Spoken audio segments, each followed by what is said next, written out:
Bienvenue sur votre chaîne préférée Diaspo TV. Aujourd'hui, nous recevons M. Kouadio Konan-Bertin d'Ikakabe. Bonjour, M. Kakabé. Bonjour. En tout cas, vous êtes né le 26 décembre 1968 à Lakota. Votre père, M. Kofi Kouadio Mathieu, est originaire de Bokanda, tandis que votre mère, Dago Gizo Delphine, elle vient de Lakota. Donc, vous êtes multiséculaire, c'est vraiment la Côte d'Ivoire réunie en vous. Je suis donc le fruit d'un métissage purement ivoirien, de père Baoulé, de mère Dida. Et ça aussi, c'est une fierté que je revendique. Mais en même temps aussi, après vos premières classes à Fresco, qui est au sud-ouest de la Côte d'Ivoire, non loin, on va dire, de Lakota aussi. De Lakota aussi, justement. Où d'ailleurs vous obtenez votre, en tout cas, BEPC. Vous êtes orienté au lycée classique moderne 1 de Boaké. Et vous obtenez votre bac. Oui. Série A. Oui. On a aussi appris que vous avez fait aussi une maîtrise, en tout cas, en allemand. Yeah. Guten Tag. Guten Tag, wie geht's? Jetzt geht's. Ich spreche Deutsch. Ich spreche Deutsch. Ja. Ja, gut, sehr gut. Ok. En tout cas, depuis 2011, exactement décembre 2011, vous êtes député de la commune de Port-Boué. Oui. Mais aussi, vous êtes toujours membre du bureau politique du PDCI RDA. Après le dernier congrès des 3 et 5 octobre dernier, tout à fait. Où vous avez été candidat, on va dire entre guillemets malheureux, mais quand même vous avez osé. En tout cas, nous vous en félicitons d'ailleurs. Oui. Mais aujourd'hui, sauf que nous parlions, en tout cas dans cette émission de questions directes Diaspo TV, où nous recevons, on va dire, des hommes politiques, mais aussi des hommes d'opinion, des hommes d'affaires, et ceux qui font l'actualité, de nous dire un peu qui ils sont, d'où ils viennent et quelles sont leurs ambitions, en tout cas, de quoi ils rêvent. Pourquoi est-ce qu'ils s'engagent tant en politique ou même dans le monde des affaires. Avec vous, nous allons parler de la Côte d'Ivoire, de la Côte ivoirienne, mais aussi de votre présence à Paris, parce que c'est pas la première fois que vous venez à Paris, mais cette fois-ci, certainement, il y a un événement particulier. Oui. Là. Donc, d'abord, comment se porte la Côte d'Ivoire, vous qui venez d'arriver, franchement? La Côte d'Ivoire se porte exactement comme un pays qui sort de guerre. Il y a longtemps, on sort de guerre quand même, il y a longtemps, depuis 2011. Qui sort de guerre, petit à petit, elle retrouve ses repères et ses marques. J'observe qu'il y a un vent nouveau qui souffle sur le pays. Beaucoup d'exilés ont commencé à rentrer en Côte d'Ivoire. Quelques prisonniers sont en train de sortir des prisons. La Côte d'Ivoire retrouve peu à peu sa santé. Elle se remet à son rythme. Elle se remet à son rythme, ça veut aussi dire... Elle se remet à son rythme. Elle se remet à son rythme, ça veut aussi dire qu'il va falloir qu'on se connaisse en nous, que les Ivoiriens aussi se comptent. L'actualité aujourd'hui, c'est le recensement national, en tout cas de la population et de l'habitat. En tout cas, on sait que depuis le lundi dernier, depuis le lundi 17, ce recensement a commencé et va se poser jusqu'au 16 avril. Mais déjà, il y a des grincements dedans parce qu'il y a une certaine partie de la population, je ne vais pas son direct, de l'opposition qui se plaint du fait que beaucoup d'Ivoiriens soient encore à l'extérieur, d'où la non-opportunité, en tout cas, de ce recensement-là. Vous vous dites quoi? C'est même une bonne chose. Il faut saluer qu'enfin, nous ayons l'occasion de nous compter en Côte d'Ivoire. Mais il faut dissocier le recensement général de la population et de l'habitat du listing électoral. Ce sont deux choses complètement, exactement, enfin disons, différentes. Nous nous comptons pour savoir combien nous sommes pour planifier notre développement. Parce que la Côte d'Ivoire doit aller au développement et surtout au progrès. Maintenant, la liste électorale, c'est une autre chose. Mais si nos frères de l'opposition posent le problème, je dis, c'est un problème qu'il faut prendre en compte parce que le passé est là aussi pour qu'on s'en serve. N'oublions pas qu'à Marcoussis, une des raisons des audiences foraines qu'on nous a imposées, c'était que le PDCI, mon parti à l'époque, aurait exclu 3 millions d'Ivoiriens. L'exclusion de 3 millions d'Ivoiriens a entraîné la guerre. Donc quand on a vu... C'était même une des revendications et donc quand on a rébellion. Quand on a connu la guerre, au motif que des Ivoiriens avaient été exclus, si aujourd'hui, au démarrage d'une activité de cette nature, d'autres Ivoiriens se plaignent, alors il faut ouvrir les yeux, il faut regarder ça de très près, de sorte que tout ce que nous faisons désormais, non seulement soit sous le sceau du consensus, mais amène les Ivoiriens à se réconcilier et aller vers le but. Le but pour moi, c'est comment rebâtir une Côte d'Ivoire unie, forte et prospère. Justement, comment rebâtir une Côte d'Ivoire unie, forte, prospère? c'est que vous avez un service de communication très dynamique qui nous a, en tout cas, qui nous matraque tous les jours. On reçoit des SMS, et nous invitant d'ailleurs à un grand rassemblement ici à Paris même. Je crois que c'est pour le samedi 29 mars prochain, ici même au Palais des Congrès de Montreuil. Et le thème, c'est pour une Côte d'Ivoire unie et forte. C'est ce que vous venez de dire. Oui, ça a été ça mon rêve. Moi, je suis un pur produit du PDCI RDA, donc de la pensée de Félix Houphouët-Boigny.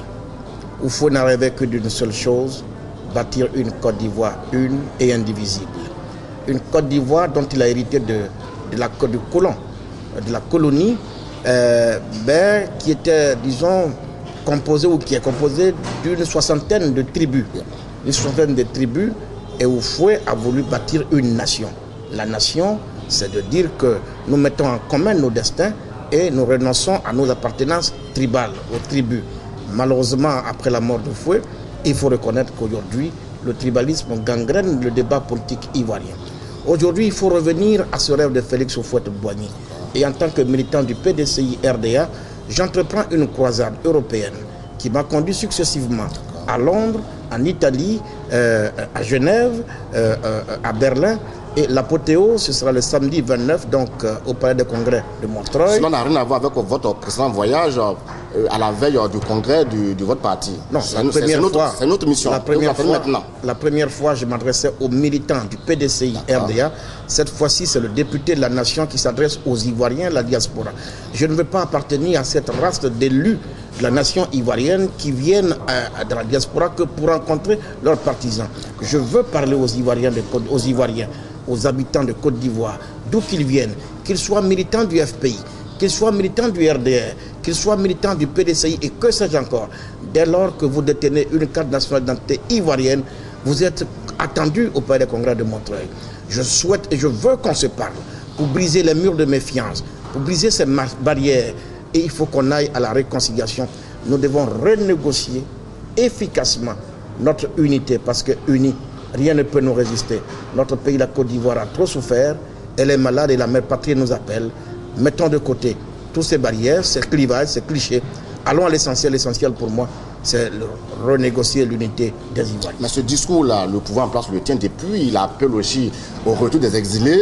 Et il le dit aussi à la diaspora. Mais sauf que ici, à Paris, certainement vous devez vous en rendre compte, on a une diaspora qui est très attachée, en tout cas, à un individu. On va dire une diaspora à 70% qui est très attachée à un individu, à la personne de Laurent Gbagbo.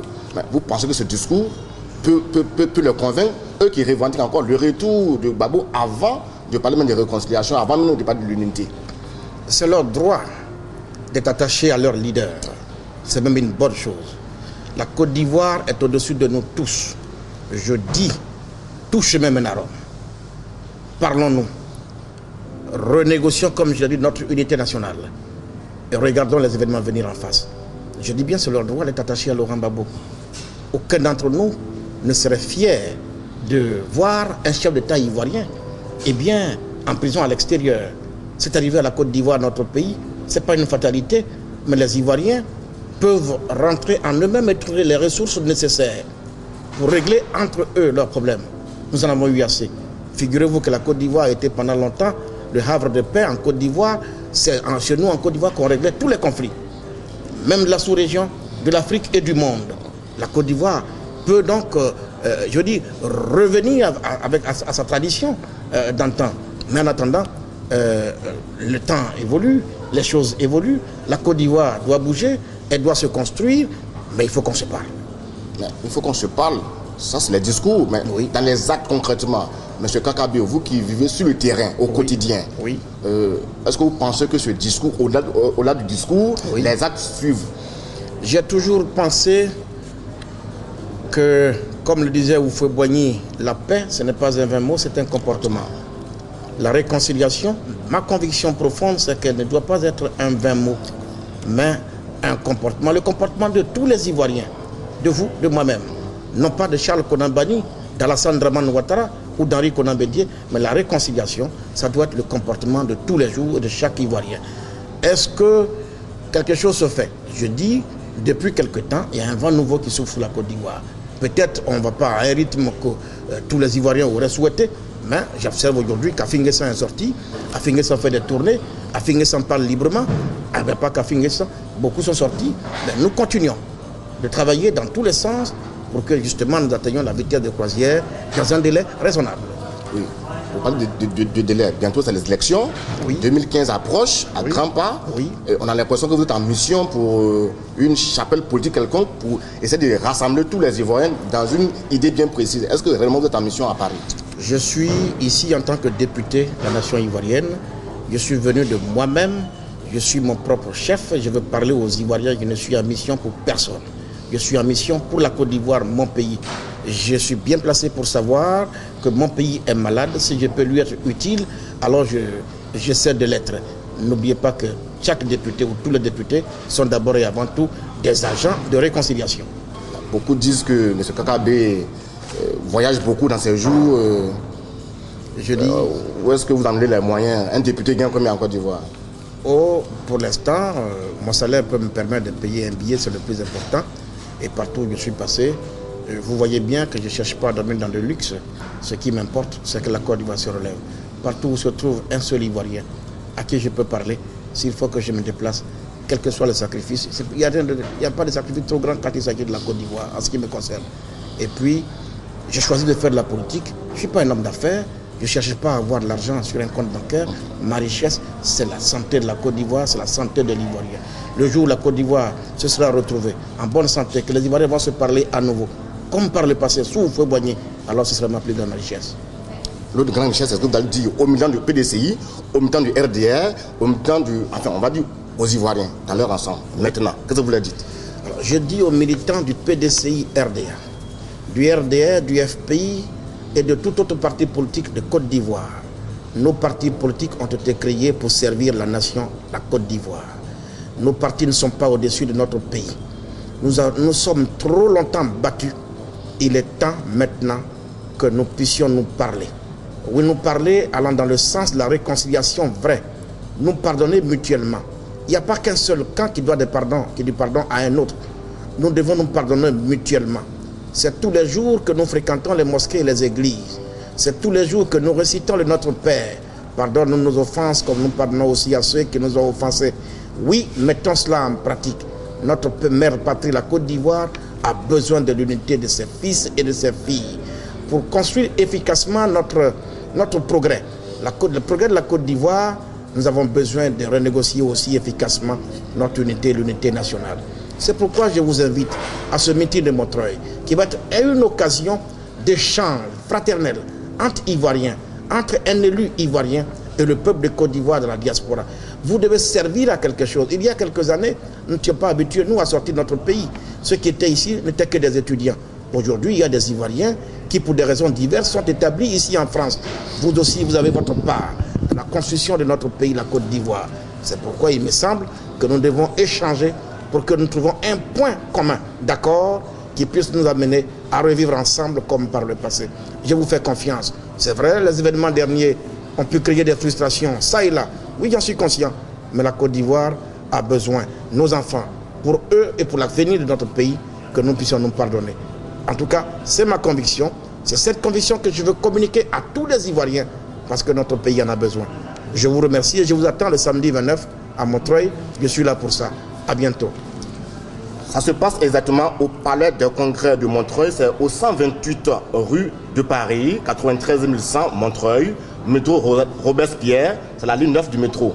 C'était Philippe Pouin pour Diaspo TV.